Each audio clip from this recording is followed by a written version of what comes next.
As a space that is ignored, neglected by the city of Joburg, our methods are pushing us to rethink how heritage can be taught and how heritage can be acted.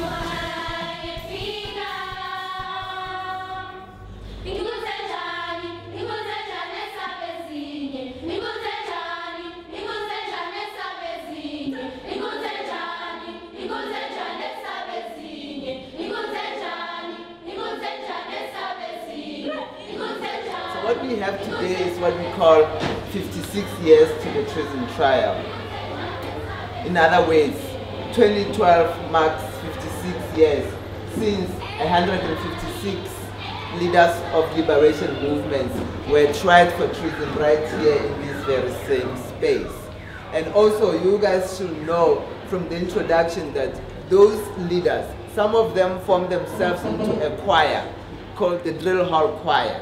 So what is happening today is a historic moment in terms of a choir consisting of young people and young practitioners coming together to reimagine current songs in society and imagine the next songs that can be created together.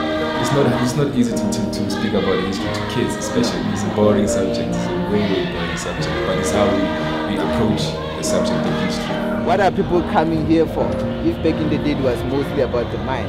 For you to begin to think about if you were to change this song and change Mafike into something or change the lyrics to speak about your own conditions, your own issues, what would those issues be and how would you change them? Yeah? So I want you all to start thinking about that. Don't say read it. Just read it. Oh. Read it. Mafike, I'm going away to Mafike. I'm going away to Kimba. I'm going away to Mafike. I'm going to leave you now. ×2. Now the train is ready. Ready for us to go. Time to be sorry. I'm going to leave you now. So currently you guys are singing choir songs, ne? Yes. Do you know where these songs come from?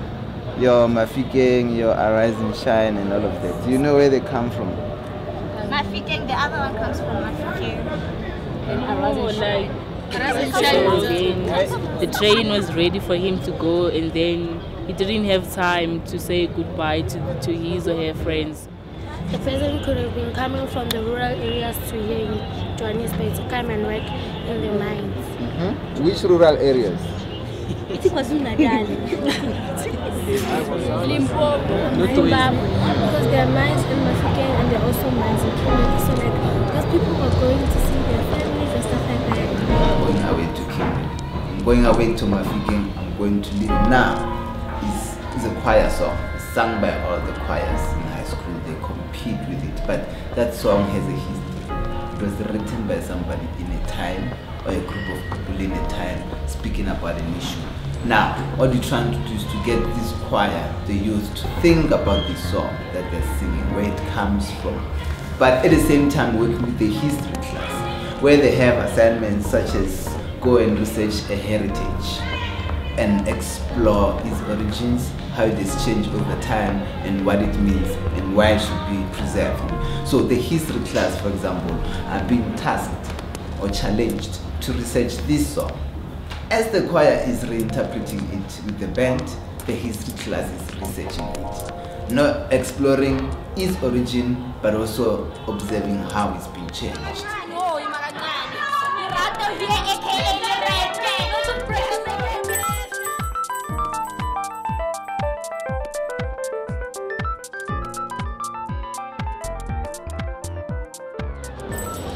And in the walk, yeah, sing the walk.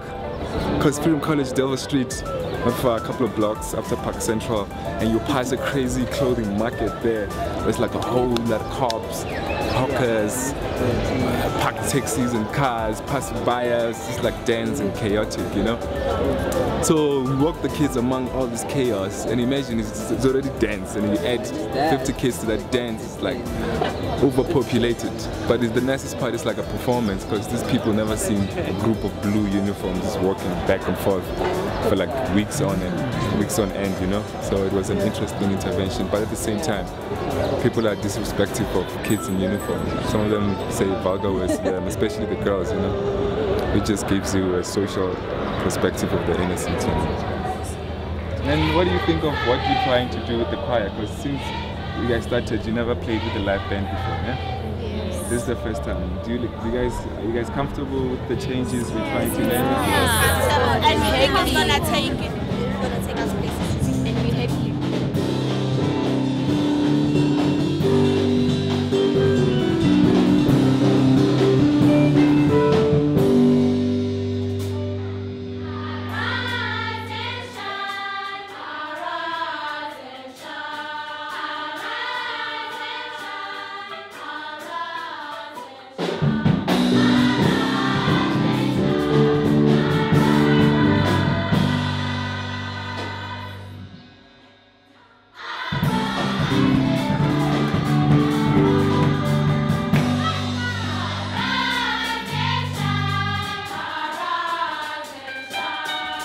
And in exploring these methods, for us is to accumulate.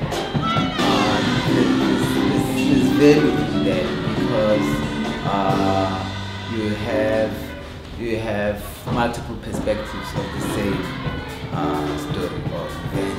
And that's what is important in creating a community of critical thinkers, you know, independent thinkers, is that we're giving, like you said, a portal to different ways of thinking about the same thing.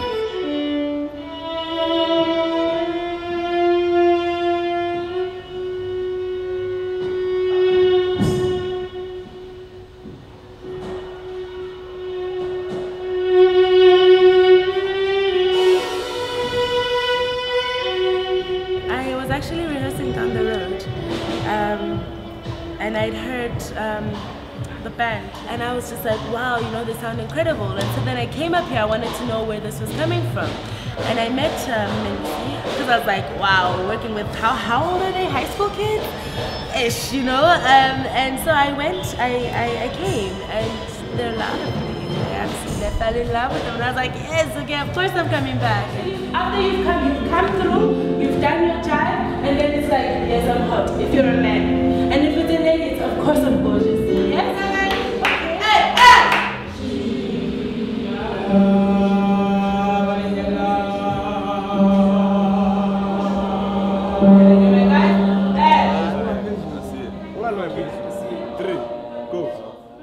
So initially when they called me here and they told me that what they said was it's going to be a bunch of kids from a certain college. To me, it's kind of like feeding what I know to them via what I love, which is music.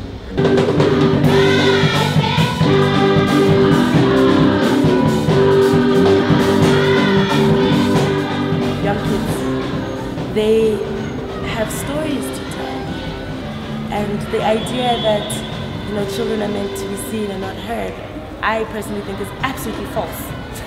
It's false.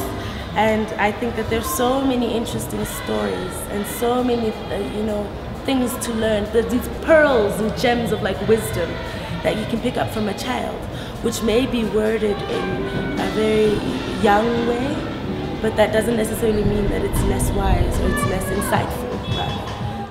I attended Freedom Community College, and I'm in grade 11, and I'm a historian.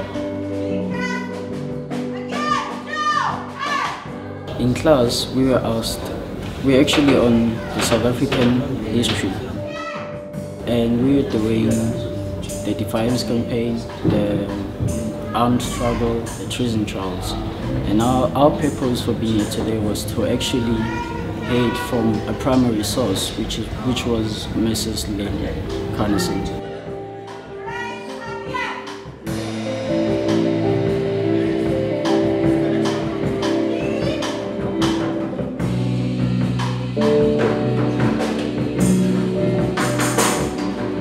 Very important for young people to understand where they've come from, because we're actually in a historically transitional stage in this country, and if young people understand where they're coming from, it helps them make choices about themselves and their future. You'll never believe it, I have not been back to the drill hall or in this area since I visited my father in the treason trial. And the treason trial was just there. There's a picture of it there. So I want to start with that. I'm age 12, I'm in Cape Town, sleeping in my bed, but always listening, because the security police could come any time of the day or night to arrest one or both of my parents. And then with the 56 years to the treason trial is when we invite historians. Point of departure is former treason trialists or people related to the treason trial, but also not be stuck in that narrative particularly and looking at the narrative of the liberation struggle. So we also invite other key players, people who are important in our very important chapter in the struggle. So do you think that the treason trials were the turning point for the powerless people to enforce their armed struggle? The detention without trial and the emergency and restrictions on mass demonstrations made people very angry. Also, you need to understand that the mass movement of the struggle started when the ANC started in 1912. And the defiance campaigns which went on during that period of time all led up to it until 1960-61, after the treason trial, where the measures were so draconian because people were being thrown out of prison, they were being killed in prison, all sorts of horrible things happening. During the treason trial, did your family get any threats? We definitely got threats. We got threats from the security police, who used to come into the house at any time of day or night and look for illegal literature and all sorts of other things. The house was bugged, so everything you said was taken in evidence against you. And we had death threats from the extreme right wing Afrikaners. So we had bullets coming through the house. My brother missed a bullet by that much.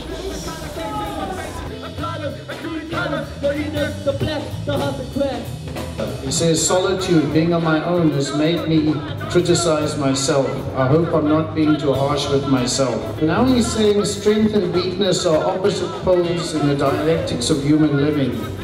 Yet they are tied together, constantly interchanging. Only the one who knows his own weaknesses can give another true strength to overcome.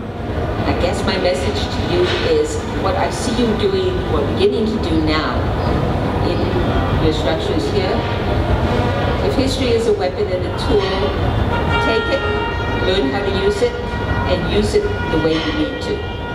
it makes us like feel happy, feel exercised, to do so, to know how to sing actually. Yeah, we are trying also to sing. So yeah. And we learn many things. Yeah, we learn many things. Did you sing before this? No. This is our first being serious on choir. This is our first time. Because like when we did choir, it wasn't that serious. This is very amazing. Like our school choir is the first choir to sing in a city with a live band. Actually, it made me realize that not only you can survive by going to class, learning 1, 2, 3, what, but you can do some other things like singing, as far as I'm singing, and then schoolwork. So I'm just balancing it up. They've given us an opportunity to express our talents and have fun at the same time, while just doing something for the environment. Well, I mean, there's a lot of history here. There's a lot of projects that go around. Like they have a lot of history here in any way. Like you can't miss it, right? So it's just a matter of kids taking it and interpreting it into what they think it is now. You know. So I think that's why this project is quite because it's like a 360. You know, next generation, what happened, but bringing back that old stuff like the choir, the dancing,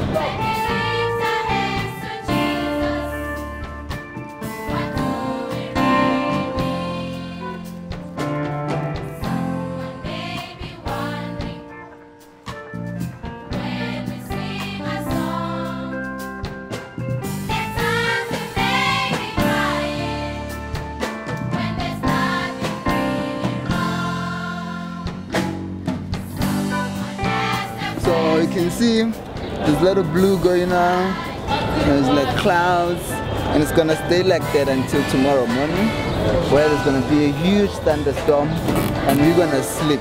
Huh? It's been a hectic, how many weeks? 6? 7 weeks. 10. Yeah, actually more, because we extended that. We extended this one. Usually our after school program we estimate it to be plus or minus 10 weeks.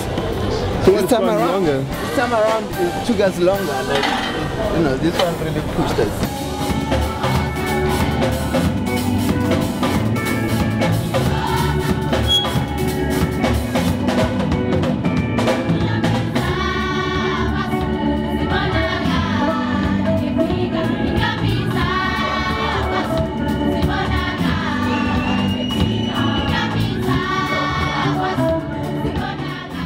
This very square that we're sitting at used to be the place where 156 leaders who used to go all around the country to collect the visions and the dreams of South Africans about what kind of South Africa they wanted.